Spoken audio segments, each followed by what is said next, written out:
Hello everybody. Today I'd like to continue the series I was talking about, what separates stronger players. And this actually happened today in a game I played in Charlotte at the Tiger Chess Series.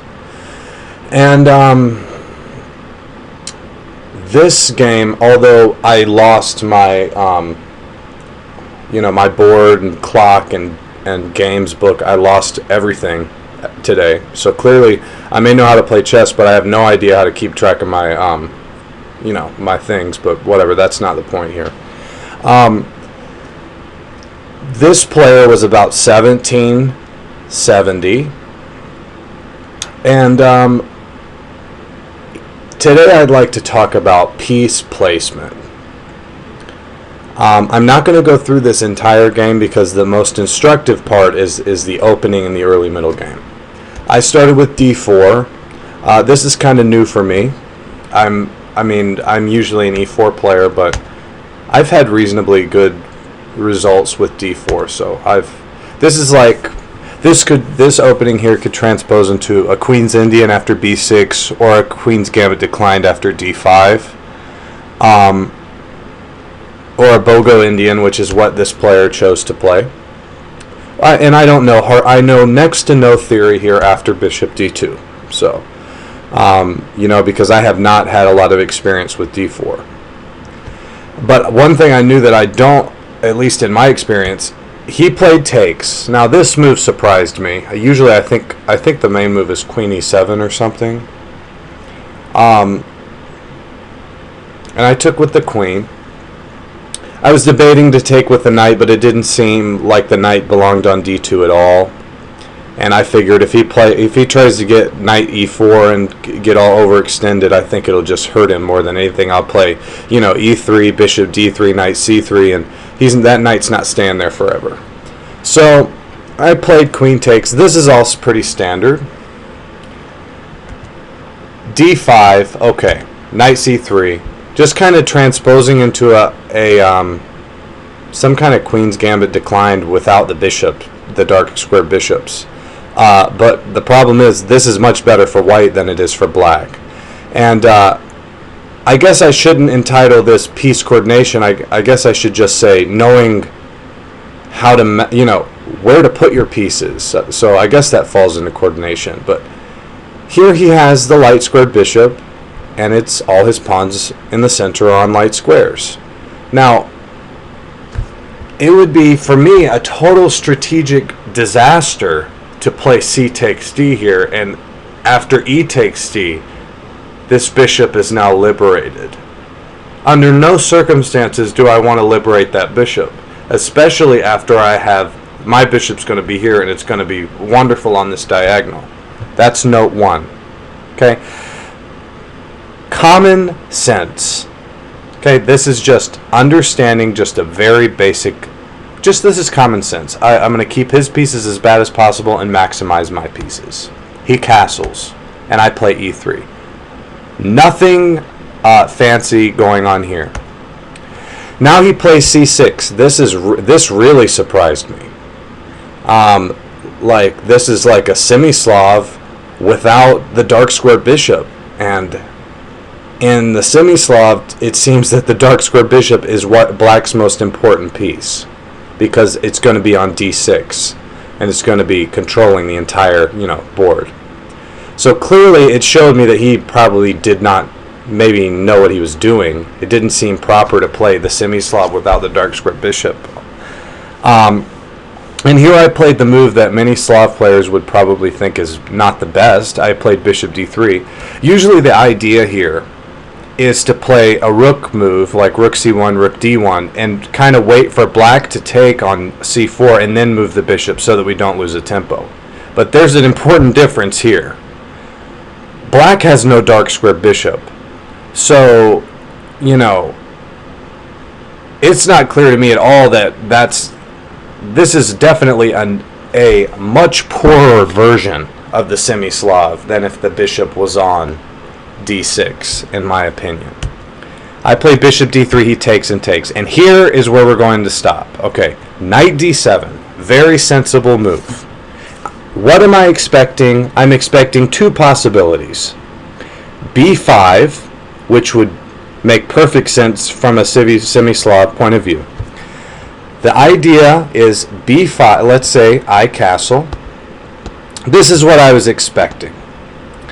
b5, bishop d3. Not c5 right away. Bishop b7. Okay?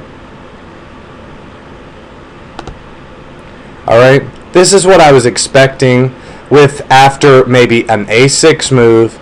Then we're going to play c5. This is what I was thinking was going to happen. I was very wrong. Okay? I played rook d1 because I wanted to make sure if he tries to play c5 right away, I'll just take, and if knight takes, of course, you know, this is the end of the game. So I didn't want c5 right away, and the rook being developed to d1 seemed like a useful move.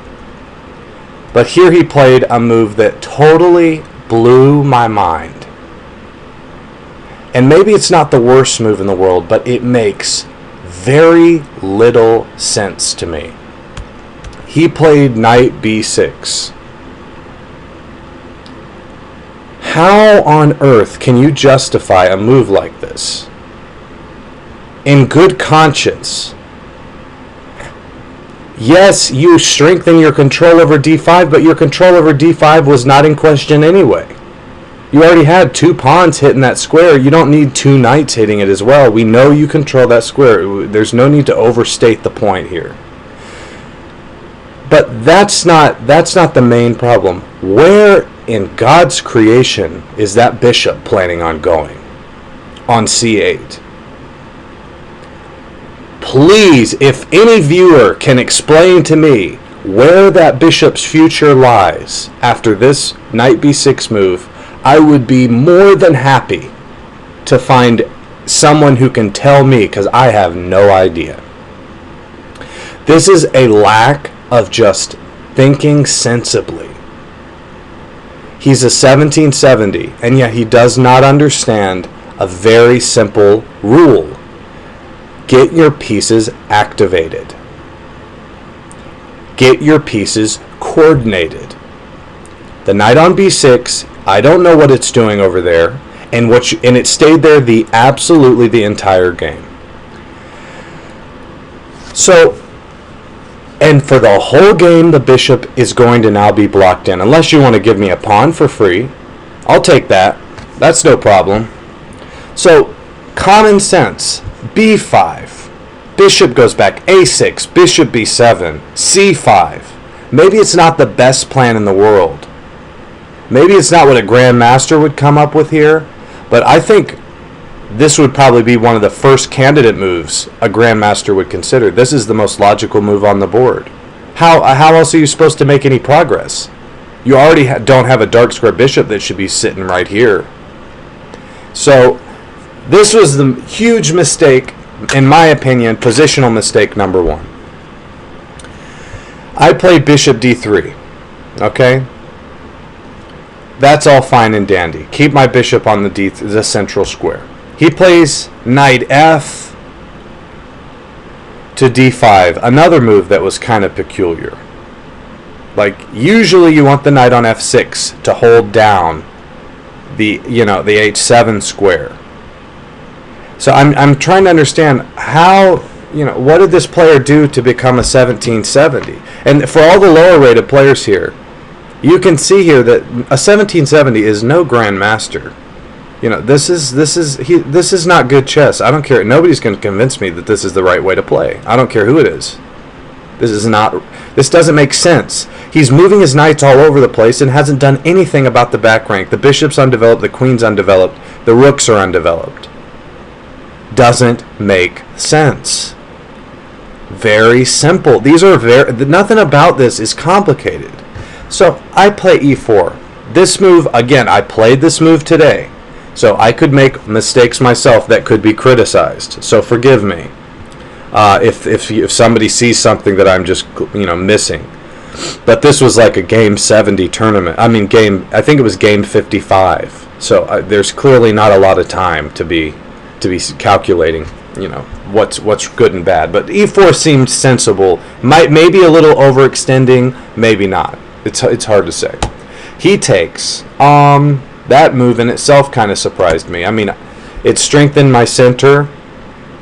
But this idea was sensible, I guess. Play f5 and strike back. But as you'll see, because the bishop's on c8 and the rooks are not going to get connected anytime soon, the knight being on b6 totally out of the game. He loses the game almost instantaneously. And I don't even play particularly well. So castles, okay? I was thinking, okay, if he takes, I'll take, and if knight comes into d5, that would be, to me, a blunder. I'll take with the bishop. No matter what he does, I'm going to play knight e5, and that knight's never going anywhere in a million years. And that'll dominate the whole board. I figured, that seems like a good place to put it. He played queen f6. Speculative. We can just say this much about that move. I don't know what he's threatening. A queen sacrifice on f3? Okay, that's terrifying. So, again, and of course, he's trying to do something because his position's so dismal. What is he... I don't even know what to say about it. It's like I don't know what's going on here. So, let me get moving because I tend to get sidetracked, but, you just got to deal with it here. I play rook e1, sensible, and then I take. Okay, I took, thinking, now I have some opportunities to double, which is exactly what I did. And here he played another utterly bizarre move. Utterly bizarre. f4. Speculative moves.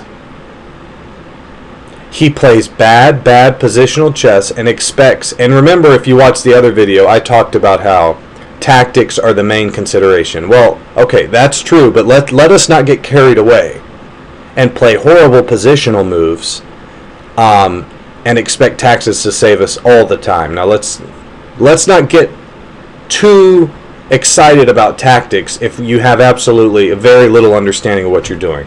So I doubled since he just made it very easy for me. And he plays bishop e7. Now my idea is simple. I'm going to play the queen d2, and I'm going to play the queen up to e4. Okay. He plays g5. This is a 1770 player. g5. I gotta hand him this much. At least he activated the stupid bishop over there on that was on c8. I mean, I gotta give him that. At least he did that much. And I played queen e4, and we can just, again, stop here and say that this game ended very, very quickly. Speculative moves that I don't even... Let's just move all the pawns in front of our king and, play... Let's double on the f file and keep it closed with the pawn on f4. What on earth kind of sense does that make? I just want to drive home. Logical moves. That's all this is about. Having the queen on f6, the rook on f8, and let's keep the pawn on f4. Like doubling here, this makes perfect sense. Like he's really about to blow me off the board here. So I want to stop here because the game, like I said, ended very, very quickly. And just say, when we're playing games, piece activity and piece coordination should be your first and foremost concern. Piece activity, piece coordination. The queen is not active there. It's an active defender. That's about all it does.